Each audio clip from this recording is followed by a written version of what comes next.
Fala, meus amigos, tudo bem? Então agora a gente vai fazer uma aula agora sobre a atualização do ATLS, 11ª edição, tá certo? A gente vai discutir nessa aula o que mudou no atendimento ao paciente politrauma, o que a gente tem que focar no paciente quando a gente faz o atendimento em um paciente politrauma, né? Um paciente vítima de trauma, tá certo? Lembrando, pessoal, alguns conceitos, tá? Que o trauma é um estresse hiperagudo e a agilidade é fundamental no atendimento desses pacientes, tá certo? A diferença entre a vida e a morte é frequentemente definida pela capacidade da equipe de seguir um processo rigoroso, sistemático e atualizado, tá? Então, o atendimento de um paciente politrauma, ele tem que ser padronizado, você tem que fazer uma avaliação rápida e precisa dos danos, trabalhar para a prevenção de agravamento de lesão e direcionar esse tratamento definitivo do paciente vítima de politrauma, tá certo? Por isso que existe, pessoal, dentro do atendimento preconizado a um paciente politrauma, aquela sequência, né? Que a gente vai conversar sobre o que foi instituído agora, né, recentemente, da nova atualização aí do ATLS 11ª edição, tá? Então, a primeira coisa, pessoal, que a gente tem que ver é justamente a primeira mudança agora é o X, certo? O X ele saiu do C e agora ele veio para ser a primeira avaliação que a gente vai ter que fazer desse paciente vítima de trauma, tá? Agora a sequência correta é X, ABCDE no paciente trauma. A avaliação primária de um paciente trauma, seja ele estando no APH ou o paciente que ingressa diretamente na sua sala vermelha, a primeira coisa que você tem que fazer é o X, tá? E o que significa o X? O X é você verificar se o paciente tem hemorragias externas, tá certo? Hemorragias externas aonde? Hemorragias de membro, por exemplo, né? Paciente que teve uma laceração volumosa, uma amputação traumática, tá? Uma fratura exposta com sangramento. Então você tem que agir diretamente nessas lesões, tá? O X, ele não aborda hemotórax maciço e nem hemorragias intraabdominais ou pélvicas, tá certo? São hemorragias exsanguinantes, tá? Externas, aquela que a gente consegue justamente verificar que o paciente está perdendo sangue. Então nós temos que agir para prevenir. E por que existe, né, essa sequência aqui, né, o X, A, B, C, D, E? Porque justamente no trauma a gente tem que agir nas lesões que matam mais rápido o paciente.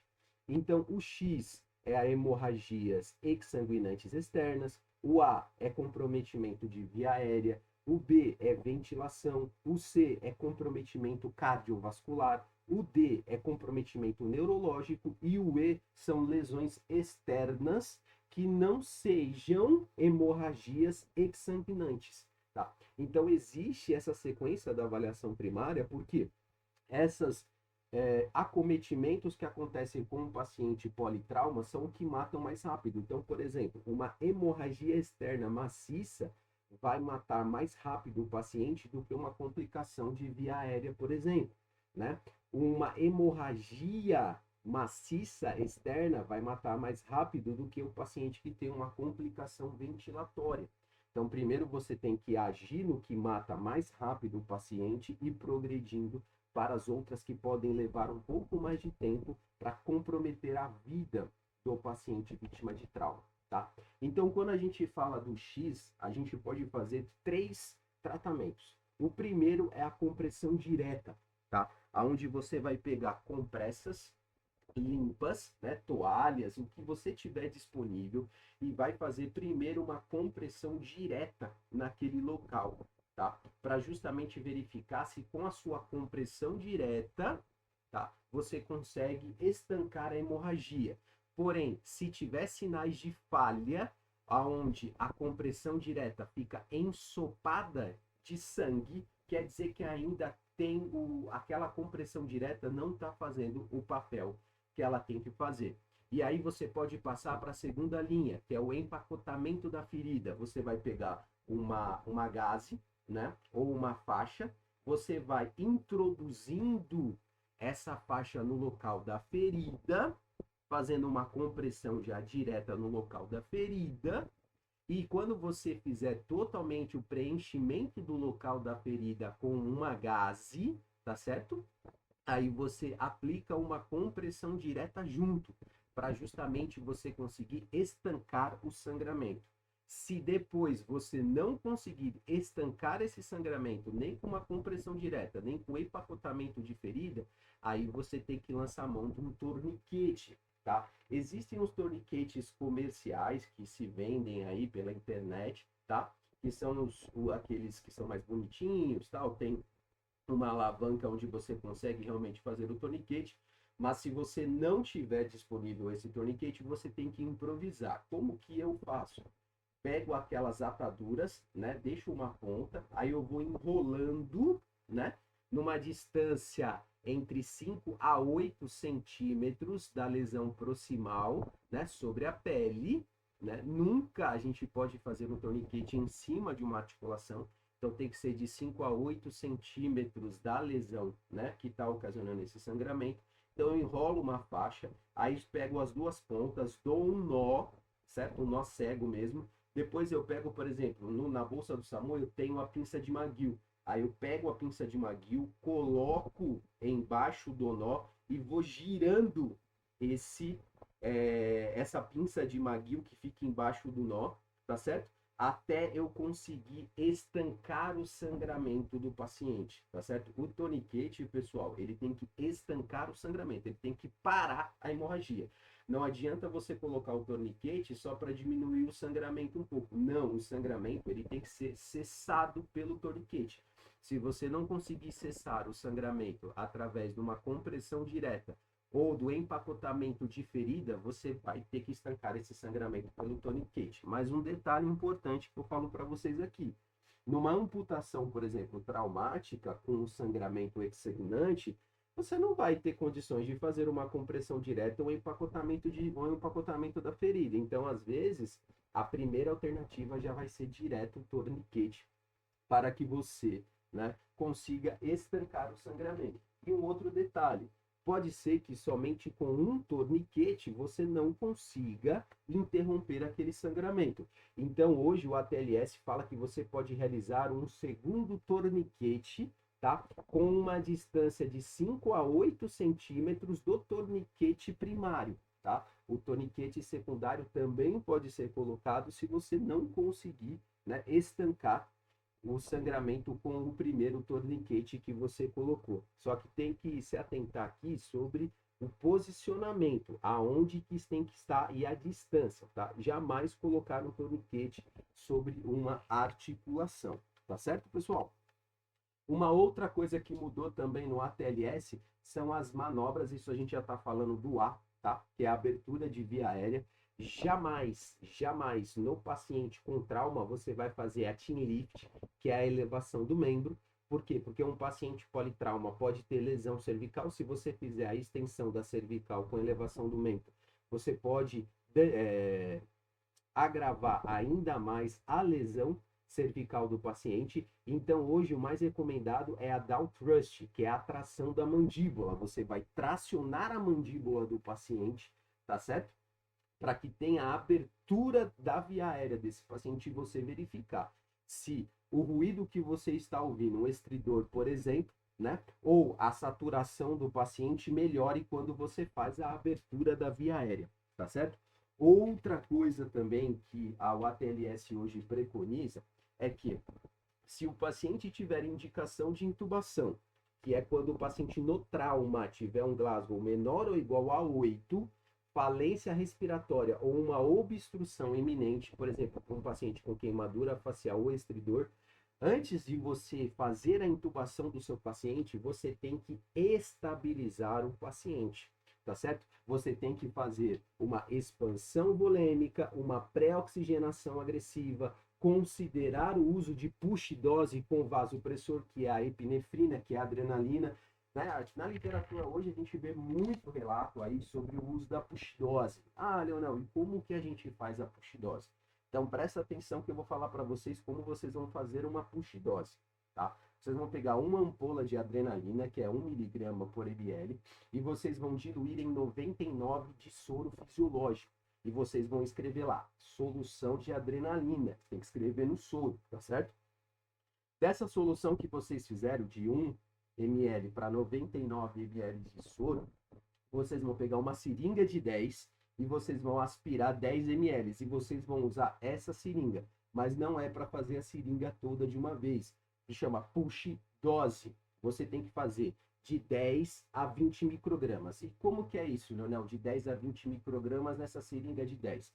É que quando você faz essa diluição ali, né, de 99 de soro fisiológico para 1 ml e você aspira 10 ml com a seringa, naqueles 10 ml de seringa ali, você vai ter 10 microgramas por ml daquela seringa. Então você vai fazer 1 ml a 2 ml, né, desta seringa para estabilizar o seu paciente. Estabilizar como? O paciente aumentar a pressão arterial dele, aumentar um pouco a frequência cardíaca dele, né? Se a expansão volêmica não fizer isso, porque tem que tomar cuidado, tá certo? Com a expansão volêmica em pacientes politrauma que não tem comprometimento neurológico, tá? Não tem um TCE grave, a hipertensão perpetua sangramento. Então, às vezes, a gente tem que preconizar uma hipotensão permissiva em pacientes que apresentam sangramento. Porém, entretanto, se o paciente tiver um comprometimento neurológico, tiver um TCE, a hipotensão ela é danosa para a pressão de perfusão cerebral. Então, a gente não tem que manter o paciente em hipotensão. Temos que manter o paciente hipertenso para melhorar a perfusão cerebral desse paciente, tá certo? Nessa atualização aqui do ATLS, né, que a gente fala estabilizar o paciente, é antes de você intubar. Porque se você fazer a sequência rápida de intubação num paciente politrauma e ele estiver instável hemodinamicamente, esse paciente pode evoluir para desfechos desfavoráveis peri ou pós-intubação. Então, primeiro, prepare o seu paciente vítima de trauma para você intubar ele com segurança e não ter desfechos aí catastróficos peri ou pós-intubação. Se você tiver um videolaringo, o ATLS recomenda que você já use o videolaringo na primeira intubação, para que você tenha sucesso na primeira tentativa. E também o videolaringo, você tem mínima mobilização cervical. Você não vai necessitar, não vai ter aquele desejo de movimentar um pouco a cervical do paciente. Tá certo? E uma outra coisa que mudou é a questão de nomenclatura, que agora eles falam que a cricotireoidostomia recebe o nome de via aérea incisional, tá certo?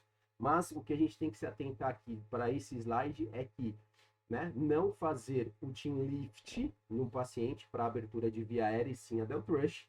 E antes de você intubar o paciente, você estabilize o seu paciente, né, utilizando aí uma pré-oxigenação agressiva. Coloque lá 15 litros da bolsa válvula máscara, acople, o paciente vai respirar para você poder aí ter uma saturação boa para você fazer a laringoscopia, né? Fazer uma expansão volêmica, mas cuidado para você não expandir demais o paciente e atrapalhar aí um processo de coagulação do paciente, ou se você quiser considerar a realização de uma dose de push dose, naquele esquema que eu expliquei para vocês sobre como diluir uma adrenalina em 99 de soro e como a gente tem que fazer aí esse push dose, tá certo? A farmacologia da sequência rápida de intubação, o que o ATLS ele fala, né? São essas drogas aqui. Mas um detalhe que eu quero falar para vocês quando a gente fala dos hipnóticos. O midazolam, pessoal, ele não é uma excelente droga para a gente fazer a sequência rápida de intubação num paciente vítima de trauma ou num paciente clínico, tá certo? As melhores drogas é o etomidato e a ketamina, tá? Mas a gente sabe que não vai ser aí, não tem essas drogas às vezes disponíveis. Às vezes você só vai ter fentanil e midazolam, né, como drogas para poder fazer a sequência rápida de intubação. Então, por isso que você tem que estabilizar o seu paciente primeiro, antes de você progredir aí para a sequência rápida de intubação.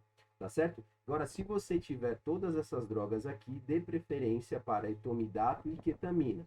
E um outro detalhe, se você tiver a ketamina, tá? Você não precisa fazer fentanil, né, como uma pré-droga, tá? Como uma droga para gerar uma analgesia e supressão dos reflexos, porque a ketamina, ela já é uma droga analgésica, tá? Então, se você tiver ketamina, não precisa fazer fentanil. Agora, se você não tem ketamina, aí você tem que fazer o fentanil nessa dose, o etomidato nessa dose e, em seguida, um bloqueador neuromuscular. Um outro detalhe que eu vou falar para vocês, se esse paciente vítima de trauma for vítima de esmagamento, tá? Não utilize a succinil, utilize o rocurônio, tá certo? Vítimas de esmagamento não tem contraindicação fazer succinil, porque a succinil é um bloqueador neuromuscular despolarizante, ou seja, ele libera potássio e o paciente aí, vítima de esmagamento, pode ter uma rabdomiólise, pode ter ali um excesso de potássio, né? E você fazendo a succinil com esse paciente, você pode aumentar os níveis de potássio no sangue, o paciente evoluir para uma hipercalemia grave e evoluir aí para uma PCR ocasionada pela hipercalemia, tá certo? Então preste atenção nesse quadrinho aqui das drogas, dê preferência para intubação, né? Fentanil, etomidato e ketamina, observar se tem indicação de succinil, principalmente em pacientes que são vítimas de esmagamento, não utilizar succinil, utilizar o rocurônio, tá? Que é uma medicação que é um bloqueador neuromuscular que não tem contraindicação nenhuma, tá? A succinil, ela tem várias contraindicações, mas quando a gente fala de um paciente trauma, a gente tem que se atentar a grandes queimados com mais de 48 horas de lesão, vítimas de esmagamento ou pacientes que sofreram aí algum trauma neurológico, principalmente ali o choque medular, tá certo? Pelo risco aí de hipercalemia grave, tá? No B, pessoal, quando a gente vai no B, a gente tem que, né, ir atrás de algumas lesões que podem ser potencialmente fatais ao paciente. E no trauma, a gente tem três principais lesões que acometem a região torácica. O primeiro é o pneumotórax hipertensivo, tá certo? Que a conduta imediata seria a descompressão, e aqui vem um detalhe. Por muito tempo se discutiu se fazia, né, a toracocentese desse paciente no segundo espaço intercostal ou no quinto espaço intercostal. Nessa nova atualização do ATLS, ele fala que meio tanto faz você fazer no quinto espaço intercostal ou no segundo espaço intercostal, na linha M clavicular, né? Desde que você descomprima com agulha esse pneumotórax hipertensivo. Mas um detalhe que é imprescindível, que eu já ouvi até outras pessoas comentando. Quando a gente faz do lado direito do paciente, tranquilo, é muito difícil a gente pegar a ponta do coração aqui, o ápice cardíaco, quando a gente faz no quinto espaço intercostal. Agora, quando está à esquerda aqui, tomem cuidado quando você for fazer no segundo espaço intercostal para você não pegar o ápice cardíaco aqui e virar, às vezes, um tamponamento cardíaco junto com o pneumotórax hipertensivo. Então, quando você for precisar fazer uma toracocentese no seu paciente, do lado esquerdo, preconize fazer no segundo espaço intercostal, linha M clavicular, que vai ser mais difícil você atingir o coração do paciente, tá? A segunda lesão é o pneumotórax aberto, é aquela ferida que o paciente tem no tórax, por exemplo, vítima por arma de fogo, vítima por arma branca. Eu mesmo, recentemente no SAMU, eu peguei um paciente que levou 4 facadas, né? Foram 3 na região torácica, 2 na região anterior, uma na região posterior e uma na região de ombro. Quando eu fui fazer a avaliação digital do trajeto das feridas, né, das facadas que ele tomou, uma dessas facadas entrou na região torácica do paciente, né, adentrou a região pleural do paciente, o espaço pleural, o paciente estava com o pneumotórax aí aberto. Qual que é a medida que foi feita, né? Curativo em 3 pontas. Como eu estava na ambulância, a gente não tem um dreno de tórax, então o que eu fiz como uma medida? Fiz o curativo de 3 pontas. Peguei um saco de soro, cortei e preguei 3 pontas e deixei uma ponta aberta. Não é para fazer um curativo de 4 pontas, é um curativo de 3 pontas, porque toda vez que o paciente inspirar, o curativo vai colabar o ferimento, e toda vez que o paciente expirar, o curativo vai se expandir, deixando o ar sair, e com isso você impede com esse pneumotórax aberto ele aumente, tá? Uma terceira lesão na região torácica que pode ocasionar a morte do paciente é um tamponamento cardíaco, tá certo? Mas aqui vem um detalhe muito importante, né? E uma recomendação para vocês, que o POCUS hoje, pessoal, ele não é uma coisa inútil, ele é uma coisa muito útil para nós, tá certo? A gente tem que aprender a mexer com o POCUS. Por quê? Imagina você naquele ambiente ali de atendimento pré-hospitalar, ou até mesmo dentro da sala vermelha, aquela gritaria, aquela correria de todo mundo tentando ajudar o paciente, salvar a vida do paciente. Poxa, você acha que você vai conseguir verificar a tríada de Becker? E se você tiver um ultrassom, você fazendo a janela subxifoide aqui, você já consegue ver se o paciente tem um tamponamento cardíaco.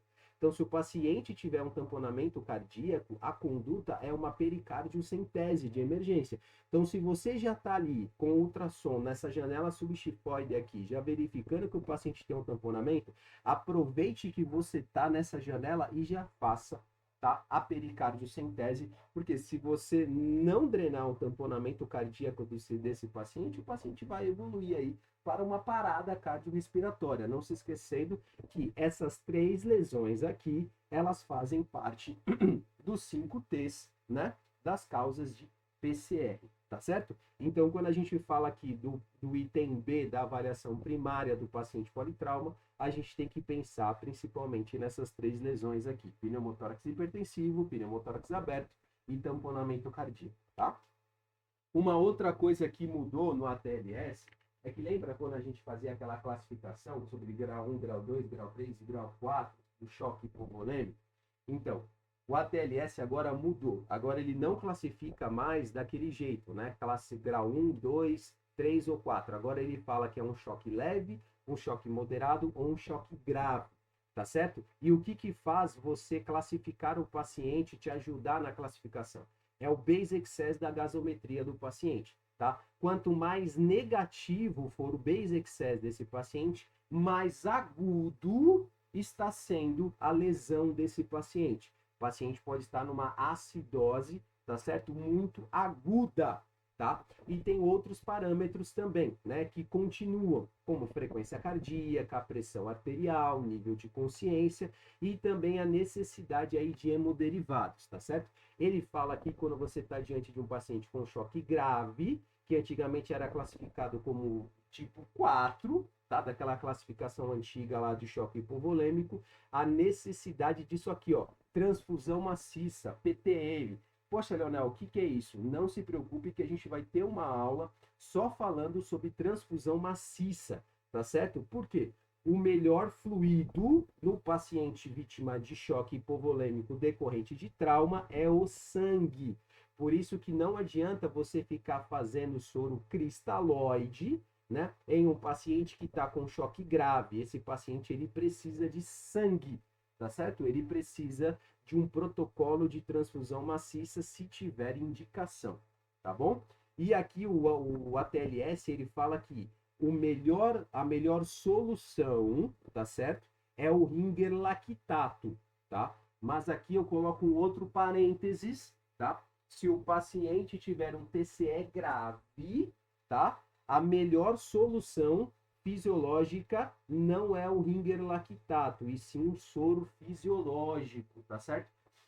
Mais para frente eu vou explicar para vocês por que o soro fisiológico no paciente vítima de trauma, TCE grave, a melhor solução é o soro fisiológico e não o Ringer lactato. Agora, se o paciente não tiver um TCE grave, a melhor solução é o Ringer lactato, porque se você tentar expandir esse paciente com soro fisiológico, você pode gerar aí uma acidose metabólica hiperclorêmica, piorando aí o quadro de acidose que esse paciente provavelmente possa estar por conta da gasometria que você vai solicitar, né? Gasometria é um exame que sai super rápido, tá? E você vai verificar através do base excess qual que é o grau de choque que o paciente possa ter, tá?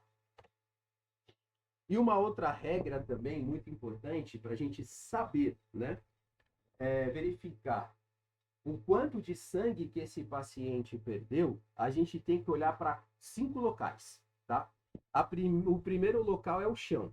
Paciente, lá, você está lá no APH, você viu lá, você chegou na cena e viu um grande volume de sangue, então esse paciente provavelmente ele perdeu uma quantidade muito grande de sangue, você pode estar diante de um choque hipovolêmico, tá? Se o paciente teve um acometimento, uma facada, um tiro na região torácica, tá? O local do choque hipovolêmico do paciente pode ser a região torácica. Por quê? Um hemotórax maciço, ele pode acumular mais de 1.500 ml dentro da caixa torácica. Então você imagina, às vezes o choque do paciente, você chega lá na cena, o paciente não tem sangue na cena, mas o paciente tem sinais de choque e você vê uma lesão na região torácica desse paciente. Poxa, o principal, então a fonte do choque desse paciente pode estar sendo a região torácica, tá? Outra região, abdômen, pessoal, tá? Os traumas fechados, que a gente fala, né? Lesões de vísceras sólidas, como fígado e baço, ou lesão de vaso, tá? A artéria aorta do paciente, tá certo? Então, por isso também que o FAST é muito importante, porque você vai fazer o FAST, né? Verificando aqui principalmente as janelas hepato, renal e espleno-renal e as janelas aqui suprapúbicas, né? O fundo do espaço de Douglas em mulheres e o espaço vésico-retal em homens, para verificar se tem a presença de líquido livre, que se o paciente for vítima de trauma, pode ser o sangramento. Outro local também que pode ser uma fonte de choque hipovolêmico do paciente são as fraturas de pelve, tá? As fraturas de pelve são locais, né, por ser ossos esponjosos, quando tem fratura, pode ser um local aí de grande perda de sangue pelo paciente. E outro local são os ossos longos, principalmente os fêmures, tá? Então, se o paciente tem uma fratura de um fêmur, por exemplo, ele pode perder cerca de 1 a 1,5 litro de sangue numa fratura de fêmur, tá certo? Então, esses são os 5 locais aonde o paciente pode estar perdendo sangue e evoluindo aí para um choque hemorrágico, tá certo? Então, olhe para esses 5 locais aqui para você verificar aonde é o local do choque hipovolêmico do seu paciente, para que você possa agir com mais brevidade possível, tá certo? Uma outra atualização do ATLS é sobre a deteriorização neurológica rápida. Ele fala que a gente tem que se atentar para esses 4 sinais aqui, para verificar se o paciente não está tendo uma piora neurológica, como a queda da escala de coma de Glasgow, especialmente uma queda maior ou igual a 2 pontos, tá? Você chega lá, o paciente estava com Glasgow 15, e depois de 3, 4 minutos o paciente evolui para Glasgow 9. Então o paciente está tendo uma piora, né, do estado neurológico dele. Ou o paciente que apresenta hemiparesia, ou uma decorticação, ou uma descerebração, quando você faz um estímulo doloroso. O paciente apresenta alterações pupilares, você faz a primeira avaliação, o paciente está com as pupilas isocóricas fotorreativas, e logo em seguida, depois que você vai fazer a avaliação secundária do paciente, o paciente já apresenta uma anisocoria.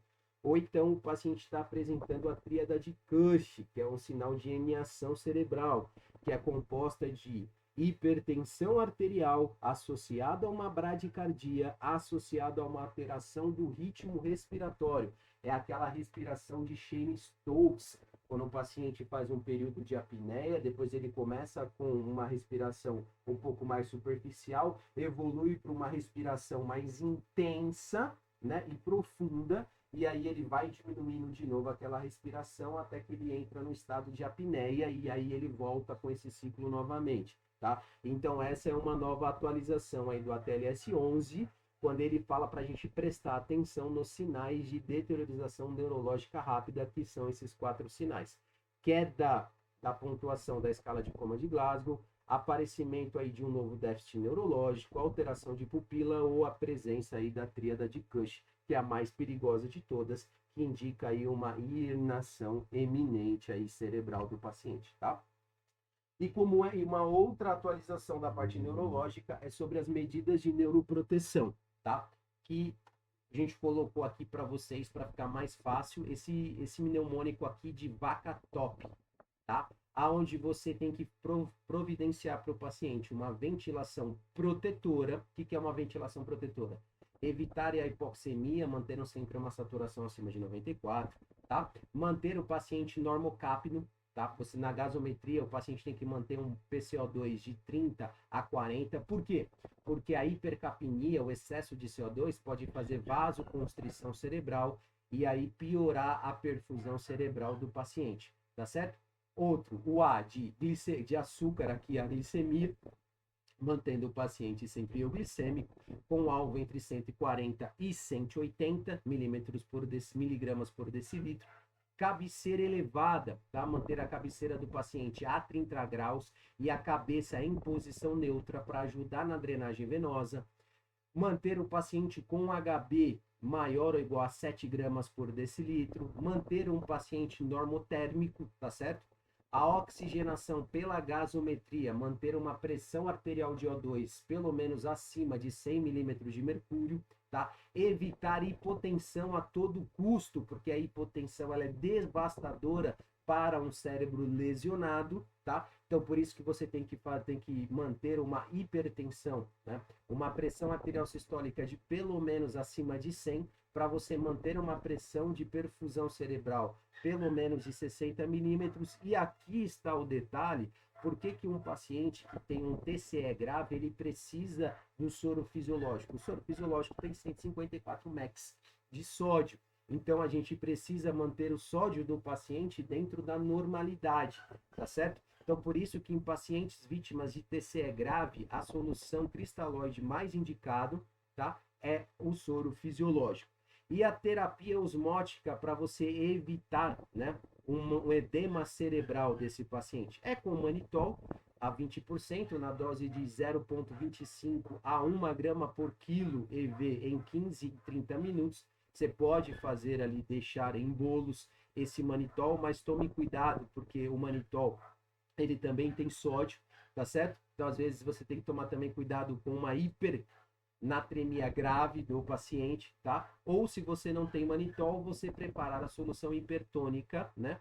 Ou a solução a 3% e fazendo 25 ml, 250 ml em bolos dessa solução hipertônica, para justamente você prevenir, né, um edema cerebral aí no seu paciente, uma hipertensão intracraniana aí no seu paciente, porque a hipertensão intracraniana também dificulta a pressão de perfusão cerebral aí no paciente, tá?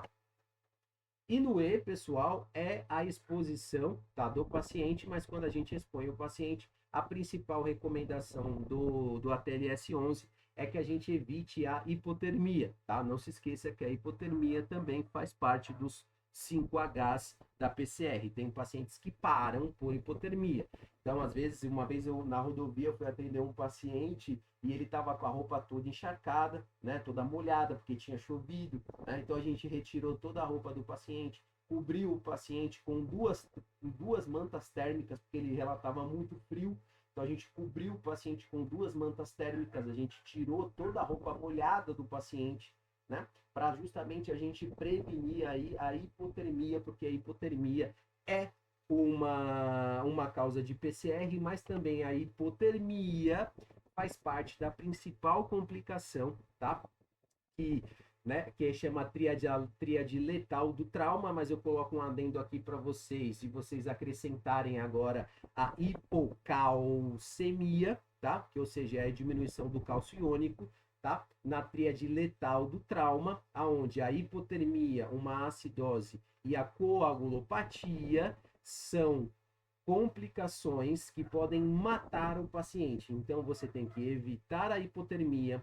Quando você tem que solicitar ali uma gasometria para você corrigir a acidose do seu paciente, tá certo?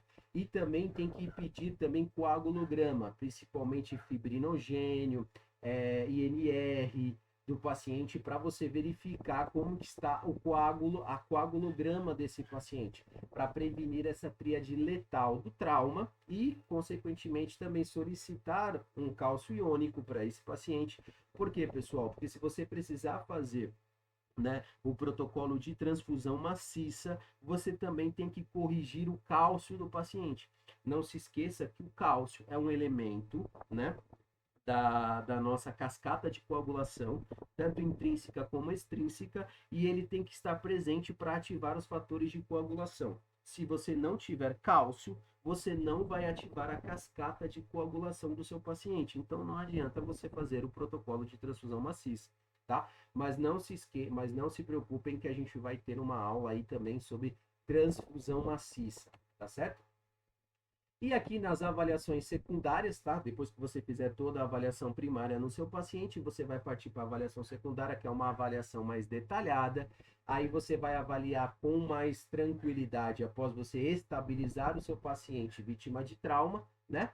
O traumatismo crânioencefálico do seu paciente, o trauma torácico, verificar algumas outras lesões que passaram despercebidos na primeira avaliação, na avaliação primária, porque ali você tem o foco mais de você estabilizar o seu paciente, fazer um exame um pouco mais detalhado para ver trauma abdominal ou trauma pélvico, tá certo? Verificar principalmente ali se o paciente estiver estável, fazer uma tomografia abdominal aí para ver se tem alguma lesão de órgãos sólidos, tá certo?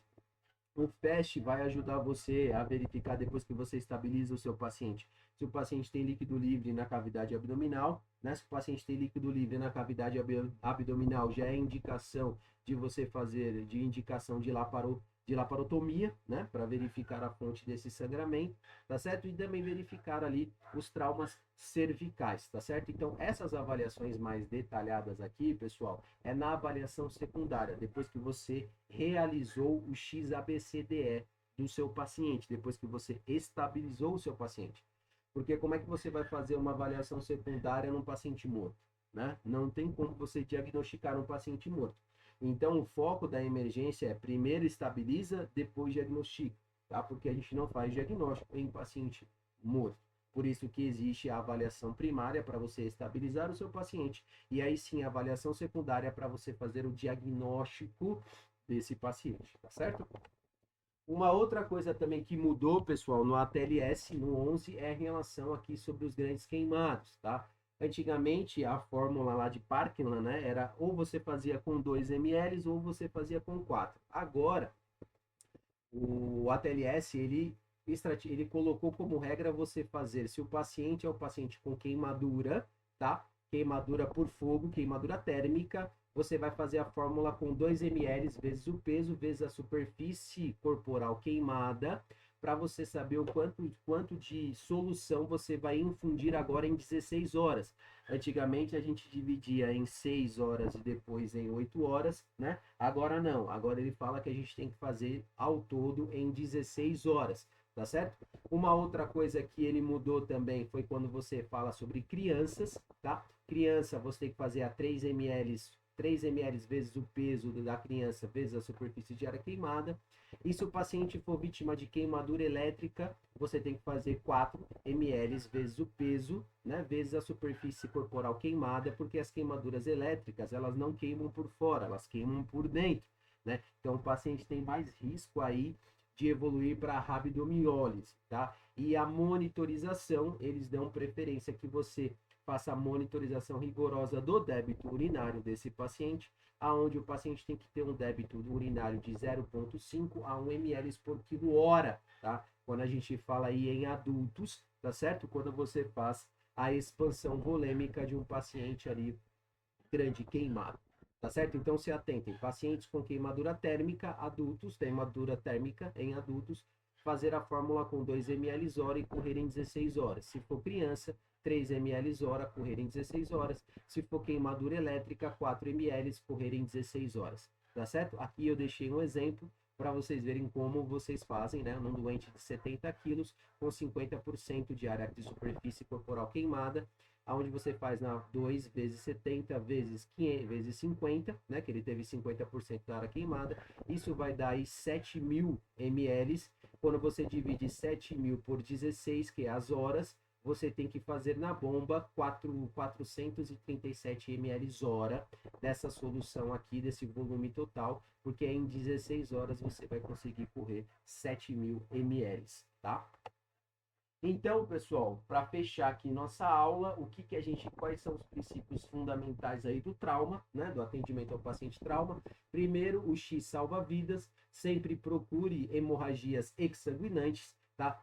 E estabilize essas hemorragias, cesse essas hemorragias externas, tá? Depois você passa para a sequência rápida, né? A sequência de avaliação primária, utilizando o ABCDE do paciente, e a cada avaliação faça sua intervenção para a estabilização, né? Antecipe e combata principalmente a tríada letal do trauma, hipotermia, coagulopatia e acidose, e inclua também aqui a hipocalcemia, tá? Que a diminuição de cálcio, né, atrapalha a cascata de coagulação. E quando você estiver diante de um paciente vítima de queimadura, tá certo? Faça essas seguintes correções aqui que o ATLS 11 fala para se fazer, que agora é 2 ml, né? 3 ml em crianças e 4 ml aí em queimaduras elétricas, seja adulto ou criança. Tá certo, pessoal? Espero que vocês tenham gostado dessa aula aqui sobre a atualização aí do ATLS 11 e a gente vai ter muito mais aulas aí, tá certo? Aqui no nosso curso Fora da Rotina. Um abraço, valeu!